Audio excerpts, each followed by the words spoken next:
تمہیں اس پوسٹ کی وجہ سے گفٹ ملا یہ بھی بیت المال میں آئے گا. یہ ایک جنرل حدیث ہے جو سب کو کور کرتی ہے کہ جس شخص کو سرکاری پوسٹ کی وجہ سے کوئی گفٹ بھی ملا ہے وہ حکومت کے خزانے میں جمع کروائے گا, کیونکہ اگر وہ اس پوسٹ میں نہ ہوتا اس کو کوئی گفٹ نہ دیتا. اگر کوئی فوڈ انسپیکٹر نہ ہو تو کس نے اس کے گھر جا کے جو ہے وہ اتنے کلو مرغی اور اتنے کلو قیمہ جا کے دینا ہے؟ ہمیں تو نہیں کوئی آ کے دیتا, دیو بھی نہ میرا کو لے کے پہنچ جاؤ میرے گھر. ویسے میں کہہ رہا ہوں کہ اس پوسٹ کی وجہ سے دے رہے ہیں نا, یا علماء کو جو مل رہا ہے ان کی پوسٹ کی وجہ سے مل رہا ہوتا ہے نا.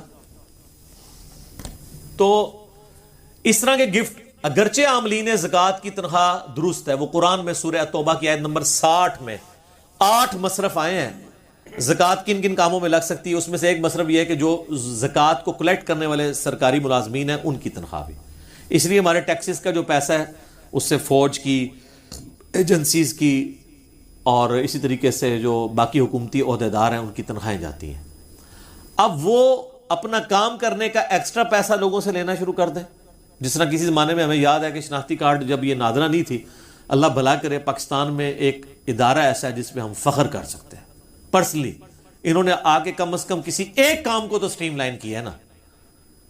آپ پاکستان میں کسی جگہ ان کی آؤٹ لیٹ کے اوپر چلے جائیں تو آرگنائز طریقہ ہے. نادرہ جب تک نہیں تھی نا, اور آپ کو اپنے تھانے کچہریوں سے شناختی کارڈ وہ ہاتھ کا لکھا ہوا, ہمارا تو پرانا وہی تھا 19 آپ سمجھ لیں آلموسٹ 98-99 کے اندر ہم نے جا کے وہ بنوایا تھا. تو اس شناختی کارڈ کو بنوانے کے لیے یا آپ کو اپنے صوبے کا ڈومیسائل نکلوانے کے لیے اپنے جائز حق کے لیے رشوت دینی پڑتی تھی. چیز آپ کی ہے, آپ پیسے دے کے نکلوائیں گے. یہ ایک پاکستانی شہری کا حق ہے کہ اس کو شناختی کارڈ دیا جائے جس کا آلریڈی بے فارم آپ کے پاس موجود ہے کہ یہاں پہ پیدا ہوا ہے فلاں سن کو, اس کے ماں باپ یہاں کے شہری ہیں. یہ حکومت کا کام ہے کہ اس کو شناختی کارڈ دے. اس کے لیے آپ کو, اور وہ اگر نہ ہو تو آپ کو کالجز کے اندر ایڈمیشن نہیں ملتا. اب تو خیر بینک میں اکاؤنٹ بھی نہیں کھلتا اگر آپ کے پاس شناختی کارڈ نہ ہو. تو رشوت دینی پڑتی تھی. اب تو چلے فیس دے کے کام ہو جاتا ہے اپنے جائز کاموں کے لیے. تو اب جو لوگ وہاں پہ بیٹھ کے رشوت کھا رہے ہیں وہ تو بیٹھے اس لیے کہ لوگوں کے ڈومیسائل بنائیں یا اس زمانے میں شناختی کارڈ بنائیں. وہ رشوت کس چیز کی لے رہے ہیں؟ اگرچہ وہ جائز کام کے اوپر پیسے لے رہے ہیں لیکن ان کا پیسے لینا حرام ہے. یہ جو حدیث ہے نا, یہ صحیح حدیث ہے کہ رشوت دینے والا اور لینے والا دونوں جہنمی ہے. یہ اس صورت میں جب جو دونوں رضا کے ساتھ یہ کام کرے. جو مجبور بندہ ہے نا کہ جس نے اپنا حق لینا ہے اور اس کو مجبوراً رشوت دینی پڑتی ہے, پھر صرف لینے والا دوست کی ہے, رشوت دینے والا دوست کی نہیں ہوگا. اس کے گناہ کا وبال بھی وہی اٹھائے گا کیونکہ اس نے تو اپنا کام لینا ہے. اس کے پاس تو سنوائی کوئی نہیں ہے, کہاں جائے وہ, کس کے ساتھ جا کے وہ سر پھاڑے اور لڑے جا کے. تو اس طرح کے سارے کاموں میں لوگ رشوتیں لیتے ہیں. اسی طریقے سے آپ پولیس میں خدا نخواستہ آپ کو کبھی کوئی کام پڑ جائے تو آپ کو یعنی اپنے جائز ڈاکومنٹس نکلوانے کے لیے وہاں پہ رشوت دینی پڑ جاتی ہے. اللہ ماشاءاللہ لوگ اچھے لوگ بھی موجود ہیں. بلکہ آج کل یہ جو ایزی پیسہ آپ نے کسی کے اکاؤنٹ میں پیسے بھجوانے اس کے تو 1 روپیہ بھی نہیں لگتا. تو بعض جو ہے وہ داؤ لگاتے ہیں اس میں بھی 10 روپے لے لیتے ہیں, حالانکہ وہ جس نے ویٹ ڈرا کرنے ہوتے ہیں اس نے پیسے دینے ہوتے ہیں. تو جس کا جو داؤ لگتا ہے وہ جہاں پہ بیٹھا ہوا ہے, صرف سرکاری ملازم نہیں باقی لوگ بھی یہی کام کر رہے ہیں. تو اب اس طریقے سے جو حرام پوری زندگی کھایا, آخری عمر میں آ کے جناب بلڈ پریشر, شوگر, دل کی بیماریاں, بچے نہیں پڑھ لکھ سکے, بیوی کے اوپر فالج ہو گیا. اب جب یہ چیزیں ان کے سامنے آتی ہیں نا, پھر ان کو اب آخرت یاد آتی ہے کہ یار دنیا بھی at the end of the day ہم نے برباد کر لی, ابھی آخرت میں تو حساب باقی ہے. اور یہ بھی وہ جس کے اندر غیرت کی کوئی رتی ہو.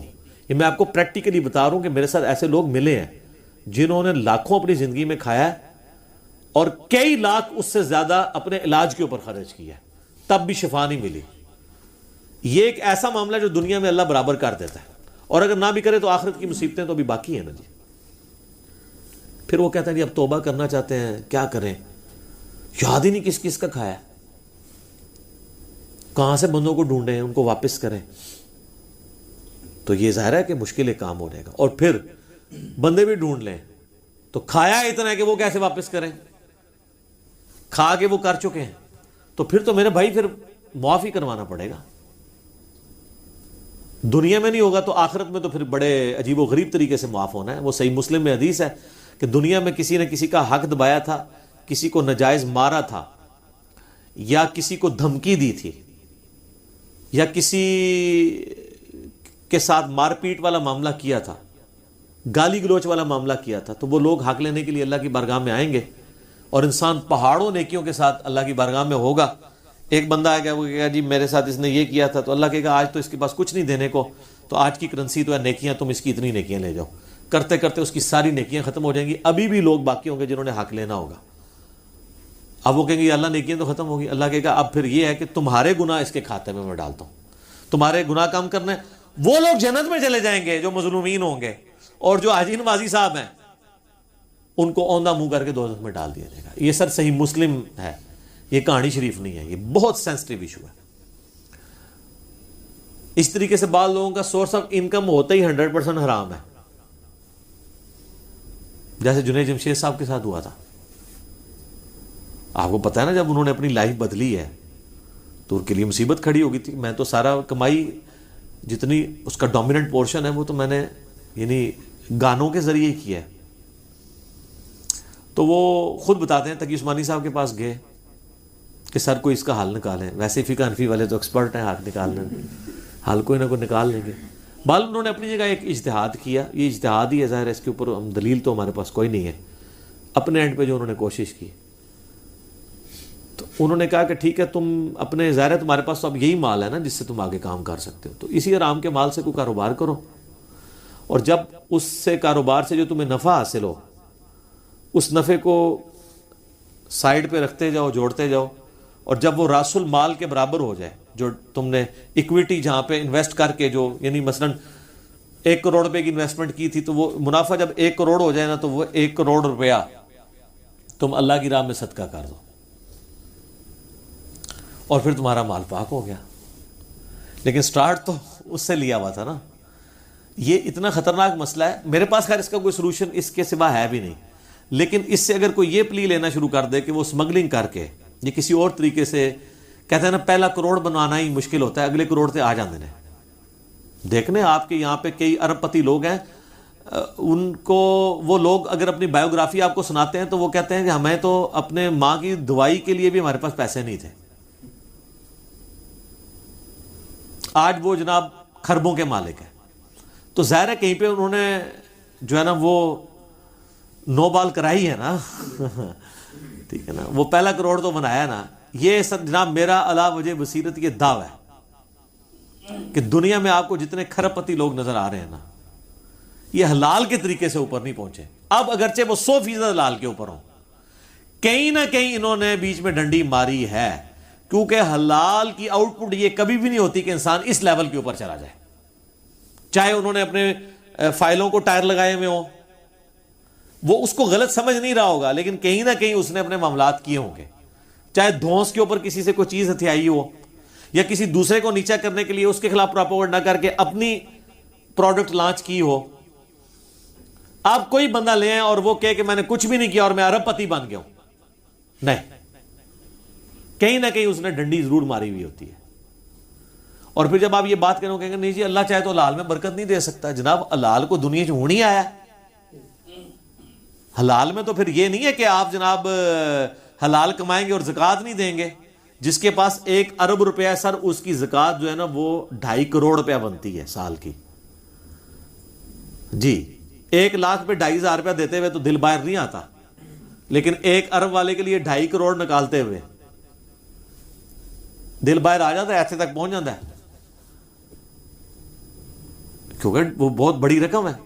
اس کو نظر آئے گا 2.5 سال کڈی، 2.5 اگلے سال کڈی، تے تلے ہی آئے گا سارا کچھ. حالانکہ اس کو یہ نظر نہیں آ رہا کہ اس انویسٹمنٹ سے میں نے کتنا کمایا ہے. تو زکوٰۃ تو دینی ہوتا ہے. صرف زکوٰۃ کی بات ہو رہی ہے جو اس نے دینی ہے. کتنے امیر فیکٹریوں کے آنرز ہیں، آپ ان سے کہیں جناب وہ زکوٰۃ کہتے ہیں جی اسی اللہ بھی سانو بے حسابہ دینا، اسی بغیر حساب دے دینے ہیں. جو لوگ آپ کو یہ کہہ رہے ہیں نا ہم بغیر حساب کے دے رہے ہیں، وہ اپنے آپ کو دھوکہ دے رہے ہیں. وہ حساب اس لیے نہیں کرتے کہ ان کی اگر زکوٰۃ 2.5 کروڑ بننی ہے نا تو وہ 2.5 لاکھ روپے دے رہے ہوتے ہیں. ان کو پتہ ہے حساب کیا تو پھنس جائیں گے. تو انہوں نے اپنے آپ کے نا جیسے کبوتر نے آنکھیں بند کر لی ہوتی ہیں کہ بلی غائب ہو جائے، وہ یہ کرنا چاہ رہے ہوتے ہیں، اس بٹر فیکٹ سے بھاگنا چاہ رہے ہوتے ہیں.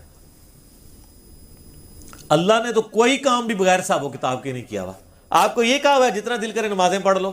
5 نمازیں فرض کی ہیں، رمضان کے جس مہینے میں جو جاؤ جتنے روزے رکھ لو، نہیں، ایک مہینہ ہے اس کے ایک روزے ہیں، ٹھیک ہے. نماز شروع ہوتی ہے کسی قاعدے قانون کے مطابق، ختم، یہ تو نہیں جو مرضی پڑھ لو اس کے اندر، وہ ساری چیزیں تعلیم کی ہوئی ہیں نا. تو یہ بیسیکلی اپنے آپ کو دھوکہ دے رہے ہوتے ہیں، کیونکہ ان کو پتا ہے کہ ہم نے جب کیلکولیشن کرنی ہے نا تو وہ پھر اور بھی کہتے ہیں یہ مقروض ہیں. جناب دنیا میں جتنے کروڑ پتی لوگ ہیں مقروض ہی ہیں، کیونکہ انہوں نے اگر ایکویٹی جو ہے وہ 10 کروڑ لگائی ہوئی ہے تو ڈیٹ 15 کروڑ اٹھایا ہوا ہے، یعنی راس المال ان کا 10 کروڑ ہے تو ادھار جو ہے انہوں نے 15 کروڑ اٹھایا ہوا ہے، 25 کروڑ کی انویسٹمنٹ ہے. تو وہ کہتے ہیں نہیں ہم تو مقروض ہیں، ہم پہ تو زکوٰۃ بنتی نہیں ہے، ٹھیک ہے نا جی. ان سے پوچھیں نہیں کتنے مقروض، کہتے ہیں 15 کروڑ کے مقروض ہیں. تو انویسٹمنٹ کتنی ہے، وہ کہتے ہیں 10 کروڑ کی. تو کہتے ہیں آپ نکالیں 15 میں سے 10 تو 5 کروڑ تو ہم نے دینا ہے. حساب کرنا ہی بھول جاتے ہیں. جناب انویسٹمنٹ 10 کروڑ کی نہیں ہے، 25 کروڑ کی ہے. 25 کروڑ میں سے آپ نے 15 کروڑ نکالنا ہے اپنے ادھار والا، تو 10 کروڑ کی آپ نے زکوٰۃ دینی ہے. کیونکہ انویسٹمنٹ انہوں نے راس المال اپنی ایکویٹی 10 کروڑ لگائی، 15 کروڑ اٹھایا ڈیٹ ادھار، ٹوٹل کتنا ہو گیا 25. تو 25 کروڑ میں سے 15 کروڑ مائنس ہوگا نا، چھڑے اپنے 10 میں سے ہی 15 نکال دیں گے، الٹا پھر آپ کو اللہ سے مانگنے پڑ دیں گے. ظاہر ہے کہ یا اللہ تم انہوں کچھ دے، میں نے زکوٰۃ نہیں دینی. تو اتنے بولے بنے حساب کتاب کرنا بھی بھول جاتے ہیں. وہ 10 کروڑ کی تو آپ زکوٰۃ دیں گے. آپ نے جو میڈیکل سٹور کے اندر اگر کروڑوں کی دوائی رکھی ہوئی ہے، کروڑوں کا کپڑا رکھا ہوا ہے، تو وہ جو کپڑا ہے نا وہ کہتا ہے نہیں پیسہ تمہارے پاس ہے ہی نہیں، یہ کپڑا ہی پڑا ہوا ہے، تو کپڑا بیچ کے آپ کو پیسہ ملنا ہے نا. کئی عورتیں وہ کہتی ہیں نہیں ہمارے پاس سونا ہے، ہماری تو کمائی کوئی نہیں ہے. تو سر سونا توڑوا کے اس میں سے زکوٰۃ دینی ہے نا، آپ نے 7.5 تولے سے زیادہ نہیں جوڑنا نا. جوڑنا ہے تو اس کے اوپر آپ نے اللہ تعالیٰ نے جو آفیشیل آپ کے اوپر رکھا ہوا ہے زکوٰۃ والا معاملہ وہ آپ نے کرنا ہے.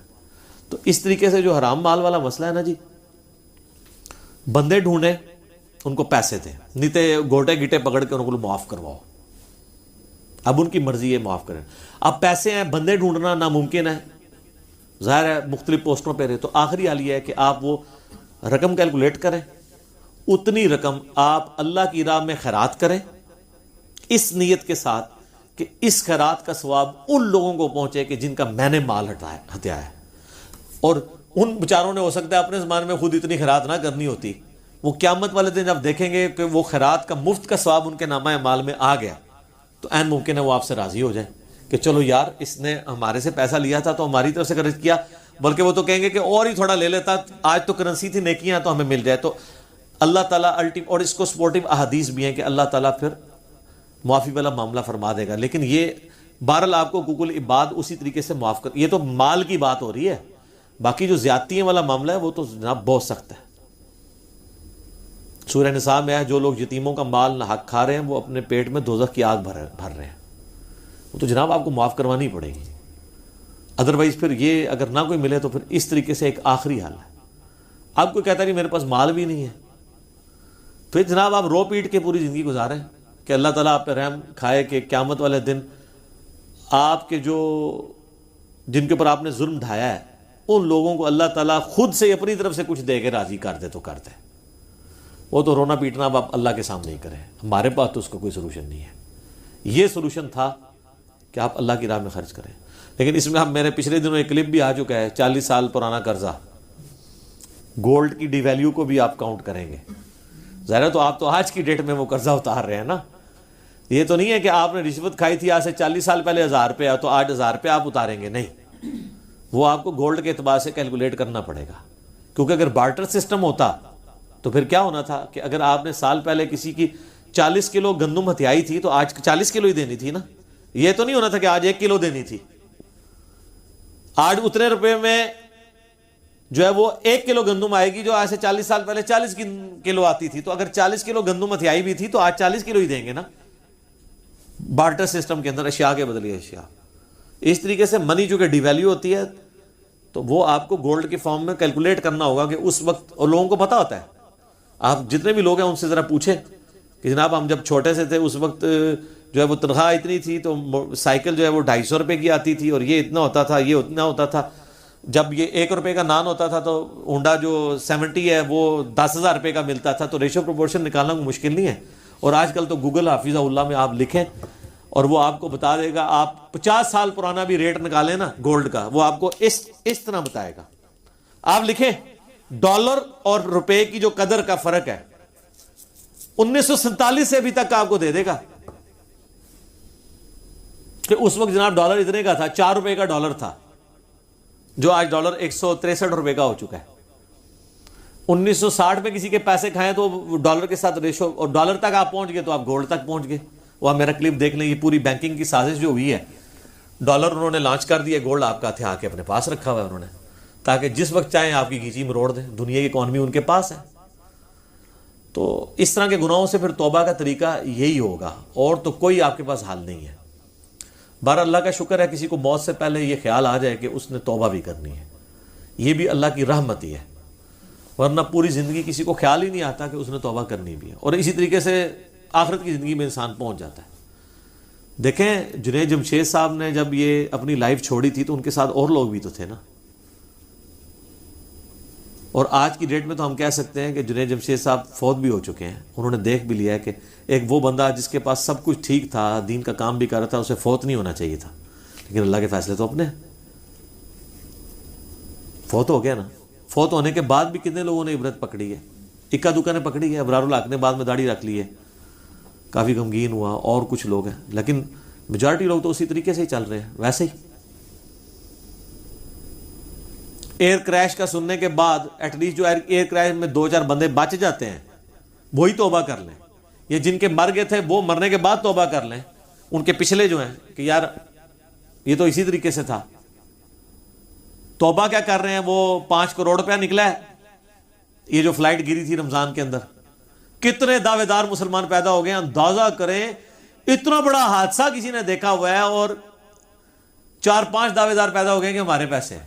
اس کا مطلب ہے کوئی فرق. تو لہٰذا میں نے جو جملہ بولا تھا نا کہ ایئر کریش میں جو لوگ جاتے ہیں وہ وہاں مرے ہوئے لوگوں کو پانی پلانے نہیں جاتے ہیں, ان کو بھی پتہ ہے کہ وہاں پہ ہڈیاں بھی نہیں ملنی ہیں, وہ جا کے ان کے زیورات اور پیسے لوٹنے کے لیے جاتے ہیں. جی ہاں, اسلامی بھائی, مسلمان بھائی, تو ریالٹی ہے یہ. اگر کوئی کہتا ہے نہیں جی اس سے ہمارے ایک ملک و قوم کے امیج کو نقصان پہنچ رہا ہے, تو یہ سرخی پاؤڈر آپ خود لگاتے رہیں, پوری قوم کو, پوری دنیا کو پتہ ہے کہ ہم کیا ہیں. باقی جی اللہ تعالیٰ ہمیں حرام مال سے بچائے, حلال کے اوپر قناعت نصیب کرے, اس کی برکتیں عطا فرمائے. اور اگر کسی نے اپنی زندگی میں ایسا کیا ہے تو وہ اب رجوع اللہ لے کے آئے, اور جن لوگوں کا حق غصب کیا ہے ان سے معافی کروائے اور ان کو مال دے. خالی کھلی معافی کروانے سے نہیں ہے, مال دے. اس طرح لوگ پوچھ رہے ہوتے ہیں کہ جی ہمارے والد صاحب ہماری بہنوں کو جداد میں نہیں دے کے گئے ہیں, تو ہم دیں, بالکل دیں آپ, تاکہ آپ کے باپ کو دوزخ کی آگ سے بچا لیا جائے. یہ نہ کہیں کہ وہ تو اپنے اعمال خود بھگتیں گے, تو یہ مال جو آپ لے کے تو اس کے اوپر عیاشی کر رہے ہیں, اس باپ کے مال پہ آپ عیاشی کرنے کے لیے تو تیار ہیں, اس باپ کو دوزخ کی آگ سے بچانے کے لیے تیار نہیں ہے. اس مال کے ذریعے جو آپ نے نہیں تھا کمایا, آپ کو وراثت میں ملے اپنے باپ کی وجہ سے, اس باپ کو چند پیسے اس میں سے دے کے اس کو آگ سے بچانے کے لیے تیار نہیں ہے. یا آپ نے تو نہیں مال کمایا, اس مال میں سے اپنی بہنوں کو دینے کے لیے تیار نہیں ہے. سوچنے کی ضرورت ہے. ٹھیک ہو گیا جی. اللہ تعالیٰ سے دعا ہے جو حق بات میں نے کہی اللہ تعالیٰ ہمارے دلوں میں راسخ فرمائے. اگر جس بات میں میرے منہ سے کوئی غلط بات نکل گئی تو اللہ تعالیٰ ہمارے دلوں سے محف کر دے, ہمیں معاف بھی فرما دے. ہمیں کتاب و سنت کی تعلیمات پر عمل کر کے دوسرے بھائیوں تک پہنچانے کی توفیق عطا فرمائے. سبحانک اللہم و بحمدک, اشہد ان لا الہ الا انت, استغفرک و اتوب الیک, وما علینا الا البلاغ المبین. جزاکم اللہ خیرا.